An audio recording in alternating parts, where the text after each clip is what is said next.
பத்திரிகையாளர் லக்ஷ்மிகாந்தனின் கொலை வழக்கில் நடிகர்கள் எம்.கே. தியாகராஜ பாகவதரும் என்.எஸ்.கே. என்று அழைக்கப்படும் என்.எஸ். கிருஷ்ணனும் தண்டிக்கப்பட்டு பிறகு விடுவிக்கப்பட்டனர். இந்த வழக்கு தமிழ்நாட்டையே உலுக்கியது. பலரது வாழ்வை நாசம் செய்தது. இந்த வழக்கின் விரிவான பின்னணி என்ன? இன்றைய கிரைம் ஸ்டோரியில் பார்க்கலாம்.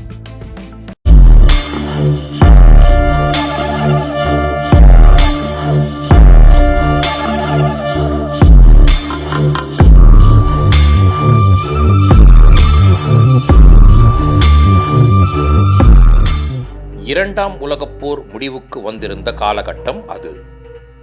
சென்னையில் பத்திரிகை காகிதத்திற்கு பெரும் தட்டுப்பாடு இருந்தது. ஆனால் சி.என். லக்ஷ்மிகாந்தனுக்கு காகிதத்திற்கோ அதில் எழுத வேண்டிய தகவல்களுக்கோ பெரிய பஞ்சமில்லை. பெரிய மனிதர்களின் இரகசியங்கள் என்ற பெயரில் அந்தரங்க தகவல்களையும் அவதூறுகளையும் தான் நடத்தி வந்த பத்திரிகைகளில் எழுதி வந்தார் இவர். மௌனப்படங்கள் குறைந்து திரைப்படங்கள் பேச ஆரம்பித்திருந்த காலம் அது.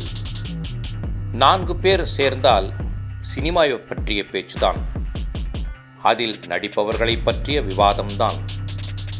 ஆகவே ஒரு பத்திரிகையை தொடங்கி சினிமா நட்சத்திரங்களை பற்றி எழுதினால் நன்றாக விற்பனையாகும் என லக்ஷ்மிகாந்தனுக்கு தோன்றியது.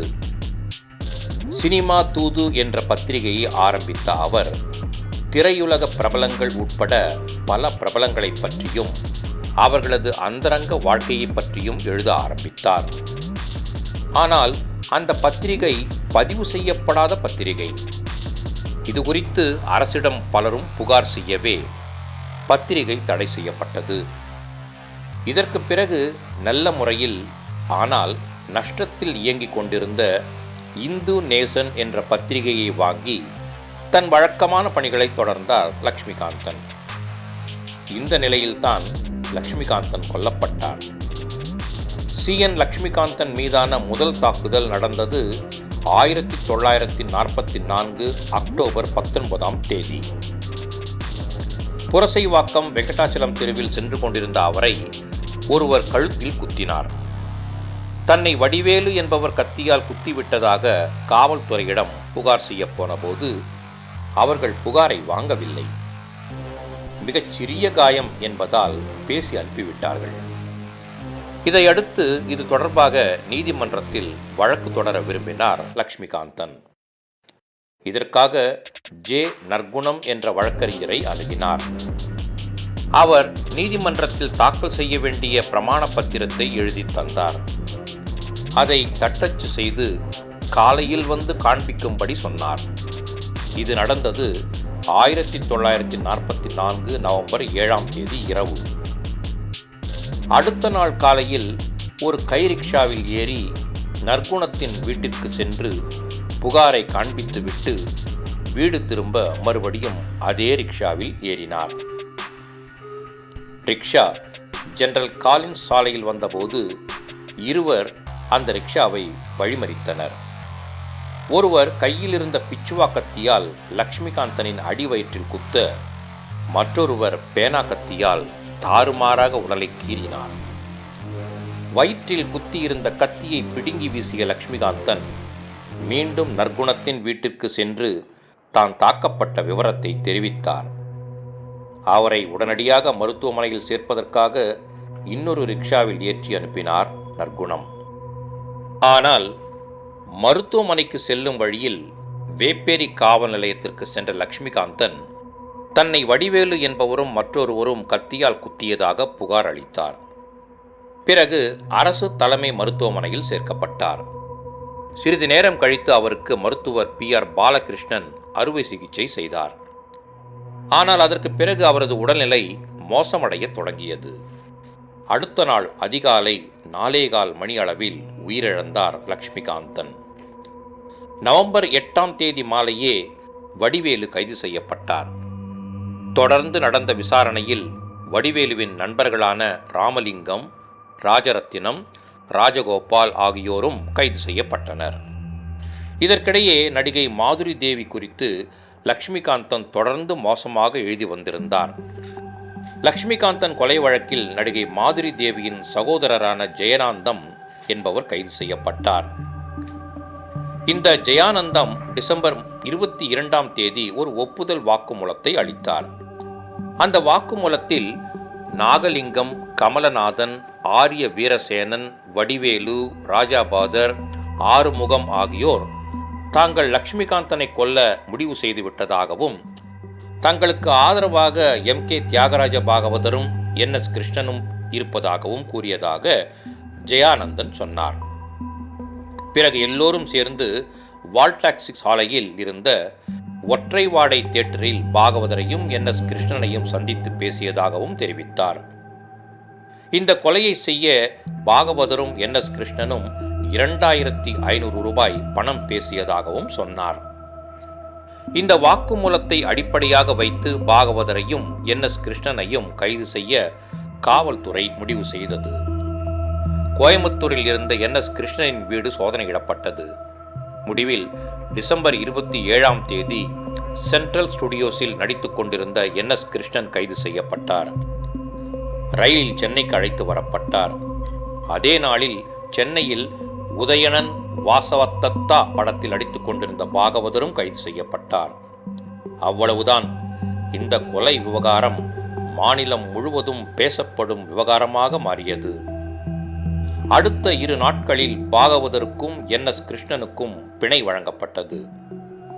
ஆனால் இருவரும் சிறையிலிருந்து வெளிவந்த உடனே சென்னையை விட்டு வெளியேறிவிட வேண்டுமென நிபந்தனை விதிக்கப்பட்டது. அவர்களும் அதன்படியே சென்னையை விட்டு வெளியேறினர். பிணையில் இருந்த காலகட்டத்தில் N.S. கிருஷ்ணன் தான் ஏற்கனவே ஒப்புக்கொண்ட படங்களில் வேகமாக நடித்தார். ஆனால் பாகவதரிடம் காளிதாஸ், ஜீவகன், ஸ்ரீமுருகன், வால்மீகி உள்ளிட்ட 9 படங்கள் கைவசம் இருந்தும் எதுவும் முன்னேறவில்லை.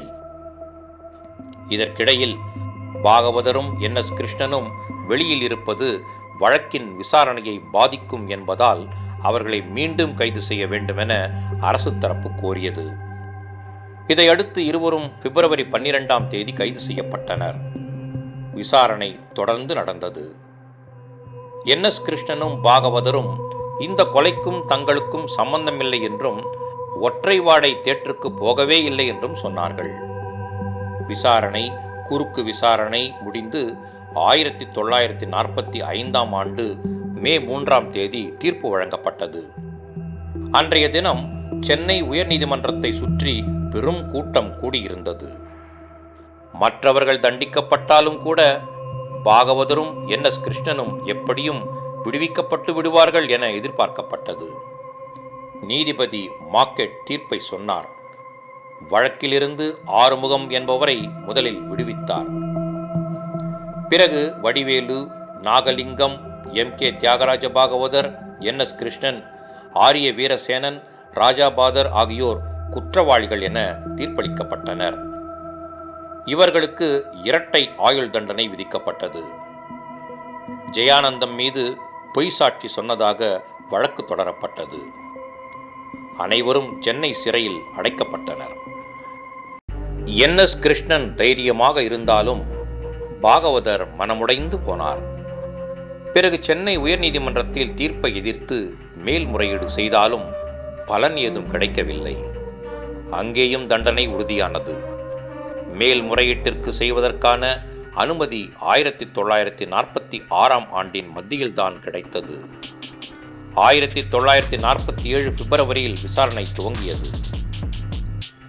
பிரைவி கவுன்சிலில் பிரபல வழக்கறிஞரான V.L. எத்திராஜ் முதலியார் இவர்களுக்காக சிறப்பாக வாதிட்டார். ஏப்ரல் 25ஆம் தேதி இந்த வழக்கில் தீர்ப்பளித்த பிரைவி கவுன்சில் N.S. கிருஷ்ணனையும் பாகவதரையும் விடுவித்தது. அடுத்த நாள் பிற்பகல் 1:15 மணி அளவில் இருவரும் சென்னை சிறையில் இருந்து விடுதலையானார்கள். அவர்களை வரவேற்க பெரும் கூட்டம் கூடியிருந்தது. N.S. கிருஷ்ணன் நாடக சபைக்கு சென்றுவிட M.K. தியாகராஜ பாகவதர் வடபழனி முருகன் கோவிலுக்கு சென்றார். இருவரும் மொத்தமாக 27 மாதங்கள், அதாவது 2 ஆண்டுகள் 3 மாதங்கள் சிறையில் இருந்தனர். N.S. கிருஷ்ணன் அதற்கு பிறகும் தொடர்ச்சியாக நடித்தார்.